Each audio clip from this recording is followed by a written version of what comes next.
Tantangan hidup akan selalu ada. Kamu bisa menyikapinya dengan mental tangguh. Orang-orang mendambakan ketenangan dalam hidup.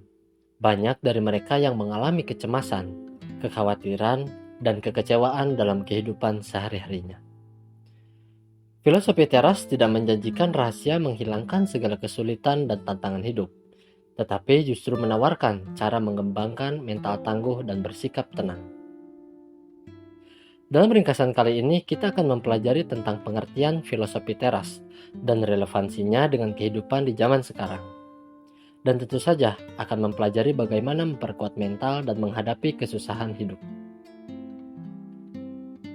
Hal-hal menarik yang akan kita pelajari antara lain, apa yang dimaksud dengan filosofi teras dan bagaimana relevansinya di masa kini. Bagaimana cara hidup selaras dengan alam? Apa itu dikotomi kendali? Bagaimana mengendalikan interpretasi terhadap kejadian dalam hidup kita? Dan bagaimana cara memperkuat mental?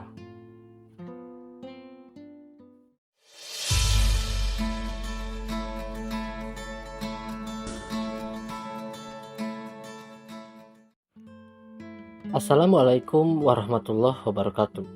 Selamat datang kembali di Pustaka Suara. Dalam episode kali ini, saya akan membawakan ringkasan buku yang berjudul Filosofi Teras, karya penulis dari Henry Manampiring. Buku ini menjelaskan tentang filsafat Yunani sampai Romawi kuno yang bisa membantu kita mengatasi emosi negatif dan menghasilkan mental yang tangguh dalam menghadapi masalah hidup.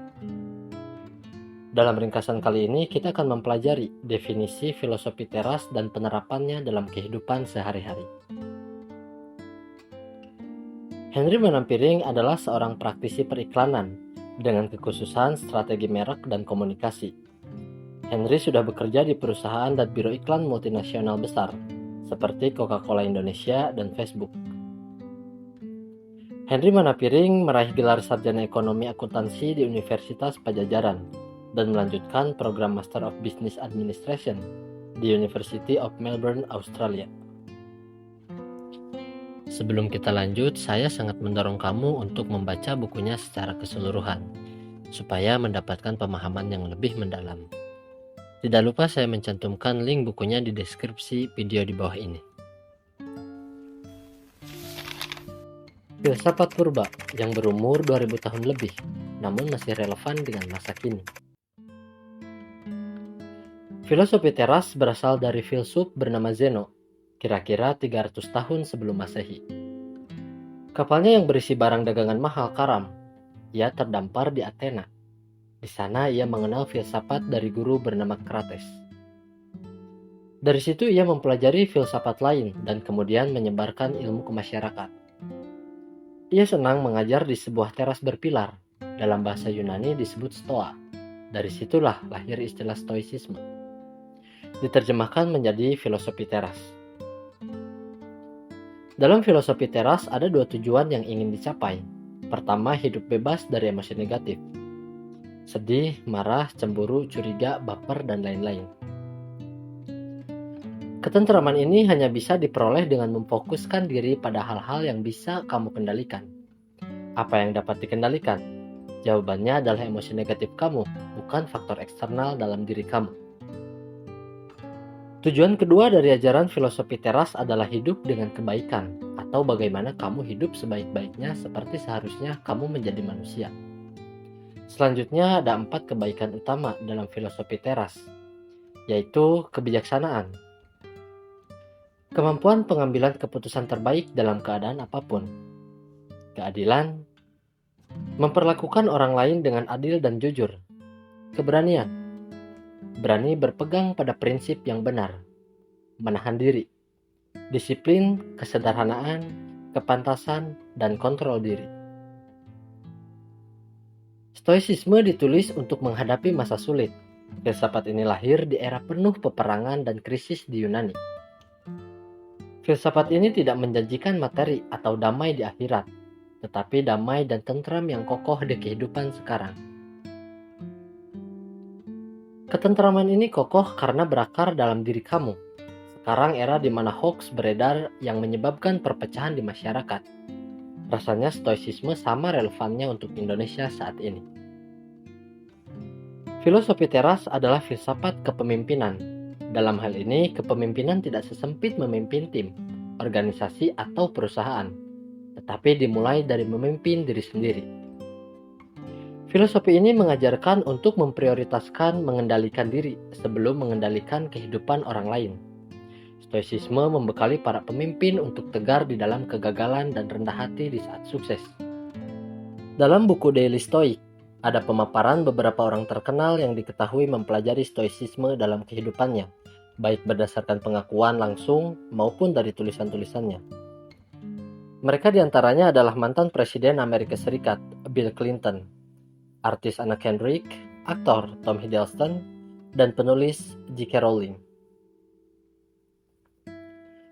Damai dan tentram ini kokoh karena berakar dari dalam diri kita, bukan pada hal-hal eksternal yang bisa berubah, hancur, atau direnggut oleh kita. Henry Manampiring. Manusia harus hidup selaras dengan alam, jika ingin hidup yang baik. Hidup selaras dengan alam artinya kamu harus sebaik-baiknya menggunakan nalar, akal sehat, dan rasio. Karena itulah yang membedakan manusia dengan binatang. Ketika kamu tidak menggunakan nalar, selain kamu menjadi sama dengan binatang, kamu rentan merasa tidak bahagia karena kamu tidak selaras dengan alam. Misalkan ada suatu kejadian ketika kamu membaca sebuah tulisan provokatif di media sosial dan langsung emosi, sehingga kamu marah-marah di kolom komentar dan segera membagikan tulisan itu ke banyak orang tanpa mengecek dulu kebenarannya. Dari contoh di atas, kamu sedang tidak menggunakan nalar atau rasio dan hanya mengikuti hawa nafsu. Tindakan tadi hanya akan membawa hasil yang negatif. Stoicisme percaya bahwa sifat alami manusia yang hidup sebagai bagian dari kelompok yang lebih besar. Seorang praktisi Stoa seharusnya hidup secara sosial, yaitu tidak mengisolasi diri dari manusia lainnya, dan juga berhubungan dengan orang lain secara rasional. Jangan mudah dikuasai emosi negatif seperti marah, iri, dan dengki ketika bersosialisasi. Filosofi teras melihat segala sesuatu di alam semesta ini sebagai keterkaitan, bagaikan jaring-jaring raksasa termasuk semua peristiwa dalam kehidupan sehari-hari. Dengan kata lain, kejadian-kejadian yang ada di dalam hidup kamu adalah hasil dari rantai peristiwa yang panjang, dari peristiwa besar sampai peristiwa yang terkesan remeh sekalipun. Ketika kamu tidak sengaja menginjak kotoran kucing di jalanan, maka ini bukanlah sebuah peristiwa acak, tetapi hasil rantai banyak peristiwa lain. Misalnya, si kucing hajat di situ karena memang sudah tidak tahan dan terlihat nyaman untuk kucing. Kemudian kamu sedang melewati jalanan tersebut dan sibuk memperhatikan status mantan di media sosial, sampai tidak memperhatikan jalan dan jrek, terinjaklah kotoran kucing itu oleh kamu. Tidak ada peristiwa yang betul-betul kebetulan. Sesuatu yang terjadi di masa lalu dan yang sedang terjadi pada detik ini adalah hal yang tak terhindarkan, karena merupakan mata rantai dari peristiwa-peristiwa sebelumnya. Filosofi teras melihat semua peristiwa hidup sebagai keteraturan kosmos dari peristiwa-peristiwa terkait yang mengikuti aturan alam. Karena keterkaitan adalah bagian dari alam, maka melawan atau mengingkari peristiwa yang terjadi dalam hidup kamu dianggap sama dengan melawan aturan Sang Pencipta alam. Jadi, untuk apa menyesali dan memprotes masa lalu? Semua hal terjadi mengikuti aturan Sang Pencipta.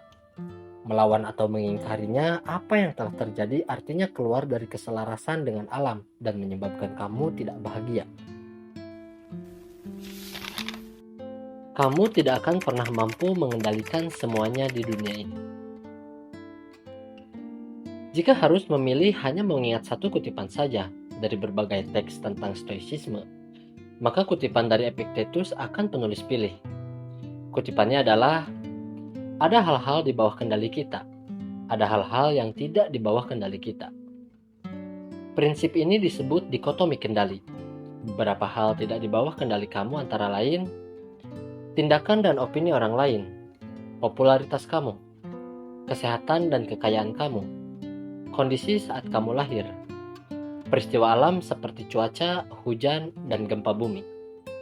Sedangkan beberapa hal di bawah kendali kamu yaitu pertimbangan, opini, atau persepsi kamu, keinginan kamu, tujuan kamu, dan segala sesuatu yang merupakan pikiran dan tindakan kamu sendiri. Stoicisme mengajarkan kamu bahwa kebahagiaan sejatinya hanya bisa datang dari hal-hal yang bisa kamu kendalikan, dan kamu tidak dapat menggantungkan kebahagiaan sejati pada hal-hal yang tidak bisa kamu kendalikan. Bagi para filsuf Stoa, menggantungkan kebahagiaan pada hal-hal yang tidak bisa dikendalikan adalah tidak rasional. Fokus kepada hal-hal yang bisa kamu kendalikan bisa membantu kamu melalui masa hidup tersulit sekalipun, karena sikap dan persepsi kamu ada sepenuhnya di bawah kendali kamu. Misalnya saja ketika kamu mengalami patah hati karena pasangan kamu mulai bosan dan memilih orang lain. Haruskah kamu memaksakan hati seseorang yang sebenarnya di luar kendali kamu? Bukankah lebih baik jika kamu move on dan bersikap menerima? Didasari atau tidak, kebanyakan orang hidup terus-menerus mengikuti pendapat orang lain. Apa kata orang adalah ucapan yang sering kali kamu dengar. Bagi masyarakat Indonesia, tekanan opini orang lain adalah sesuatu yang nyata. Misalnya saja ketika seseorang bekerja, sebenarnya ia tidak cocok bekerja di perusahaan sekarang. Tapi karena perusahaan ini wah di mata orang lain, akhirnya ia memilih bertahan demi gengsi. Lalu kekayaan dalam filosofi teras hanyalah ukuran kuantitas. Aset, properti, harta benda tidak lebih dari itu. Orang yang lebih kaya tidak otomatis kualitasnya sebagai manusia juga lebih baik. Ini bisa membantu kamu saat diterpa rasa iri melihat kekayaan orang lain. Sebaliknya, kamu juga tidak memandang rendah mereka yang harta bendanya lebih sedikit dari kamu. Dalam filosofi teras, ada yang lebih nikmat daripada keinginan yang terpenuhi, yaitu tiadanya keinginan itu sendiri. Ini lebih hebat dari sekedar ikhlas menerima bahwa kamu memiliki, tapi di dalam hati masih mengingini. Kamu tidak akan pernah merasa miskin ketika kamu bisa mengenali kata cukup untuk diri kamu, bukan untuk pendapat orang lain. Setiap kejadian itu netral, yang membuatnya menjadi buruk adalah persepsi kamu. Dalam filosofi teras, ada pemisahan antara apa yang bisa ditangkap oleh indera kita, yaitu impression, dan interpretasi atas apa yang kamu lihat dan apa yang kamu dengar, disebut representation. Manusia sering gagal memisahkan keduanya. Seringkali manusia memberikan interpretasi dari sebuah peristiwa yang dialaminya menjadikan sebuah peristiwa yang terlihat buruk. Sebenarnya segala keresahan dan kekhawatiran akan suatu hal bersumber dari pikiran kamu. Suatu kejadian dipandang buruk ketika persepsi kamu menyebutnya seperti itu. Misalnya saja kamu menganggap peristiwa dipecat itu sial. Dalam hal ini dipecat adalah impression. Sial adalah representation. Sudah ada penilaian yang subjektif. Tapi tenang saja, kamu memiliki kekuatan untuk mengubah pikiran dan persepsi kapanpun juga. Yang harus kamu sadari adalah perasaan susah, khawatir, cemas, iri hati, dan lain-lain datangnya dari pikiran kamu sendiri. Dan kabar baiknya, kamu sebenarnya mampu mengubah pikiran kamu tanpa harus mengubah peristiwa eksternal yang telah terjadi. Filosofi teras berkeyakinan bahwa kamu bukanlah sekoci kecil tak berdayung dan tak berlayar yang pasrah digoyang ke sana-sini saat diterjang badai. Kamu bukanlah makhluk pasif yang dibawa senang, sedih, dan marah oleh hal-hal eksternal. Kamu bisa aktif menentukan respon terhadap peristiwa-peristiwa dalam hidup kamu. Ketika kamu mengalami suatu kejadian yang kamu anggap buruk, kamu bisa menelusuri persepsi penyebabnya. Selanjutnya, persepsi kamu bisa didebat, ditentang, dan diubah. Emosi negatif bukan lagi suatu yang harus diperangi, tetapi bisa diselidiki dan dikendalikan. Karena emosi negatif adalah nalar yang tersesat. Cobalah kamu interpretasikan kembali peristiwa yang bisa kamu kendalikan. Ibaratnya kamu sedang menulis ulang drama kehidupan kamu sendiri. Misalnya kamu dipecat. Kamu berpikir ada alternatif interpretasinya, yaitu lumayan dapat pesangon. Bisa nyoba bisnis online, atau bisa juga ini menjadi kesempatan mengubah karir kamu ke bidang yang kamu mau. Interpretasi ulang ini bukan usaha kamu menghindari kenyataan. Fakta bahwa kamu dipecat memang benar adanya. Namun kamu memiliki kendali atas makna apa yang hendak kamu lekatkan pada peristiwa tersebut. Dari makna inilah timbul perasaan dan emosi kamu. Jika kamu memberi makna yang negatif, maka kamu akan merasa marah. Namun jika kamu memberi makna yang positif, maka kamu akan merasa terinspirasi, lebih sabar, lebih semangat, dan tidak menyerah. Karena pilihan itu sepenuhnya ada di tangan kamu. Ada banyak masalah kecil dalam hidup ini yang sebenarnya tidak perlu dibesar-besarkan. Dalam memperkuat mental menghadapi kesulitan hidup, filosofi teras memiliki sebuah tips yang terkesan aneh. Ini dinamakan premeditatio malorum, yaitu memikirkan hal-hal negatif yang mungkin terjadi. Lalu apa perbedaannya dengan negative thinking? Dalam premeditatio malorum, kamu bisa mengenali peristiwa di luar kendali dan memilih bersikap rasional. Praktik ini mirip dengan cara kerja imunisasi. Dalam imunisasi, kamu memasukkan kuman yang sudah dilemahkan, sehingga sistem kekebalan tubuh kamu bisa mempersiapkan diri melawan kuman yang sesungguhnya jika datang. Dengan membayangkan kemungkinan-kemungkinan buruk yang mungkin terjadi, kamu bisa mempersiapkan kekebalan mental menghadapinya jika memang terjadi. Tips selanjutnya untuk memiliki mental yang kuat adalah tidak membesar-besarkan masalah dan segera fokus pada apa yang bisa dilakukan. Hidup ini memang dipenuhi hal-hal tidak menyenangkan, dan sayangnya kamu harus menerima fakta tersebut. Jumlah kejadian tidak enak di dalam hidup jauh lebih banyak daripada yang enak. Misalnya saja kemacetan, antrean panjang, dosen yang memberi nilai seenaknya, ataupun followers yang senang mencela, dan lain-lain. Seringkali banyak masalah kecil yang tidak perlu dicari solusinya, hanya saja cukup dihindari. Dan kamu tidak perlu memberikan waktu banyak kepada hal-hal yang remeh. Daripada mengumpat dalam hati dan marah-marah, lebih baik dipikirkan dulu. Apakah tidak merugi jika kamu mencurahkan waktu, pikiran, emosi, dan kebahagiaan kamu untuk memusingkan hal-hal yang tidak sepadan? Ada satu lagi formula dari filosofi teras untuk penguatan, yaitu mencintai nasib yang telah terjadi dan sedang terjadi saat ini. Biasa disebut amor fati. Coba renungkan hidup kamu sekarang.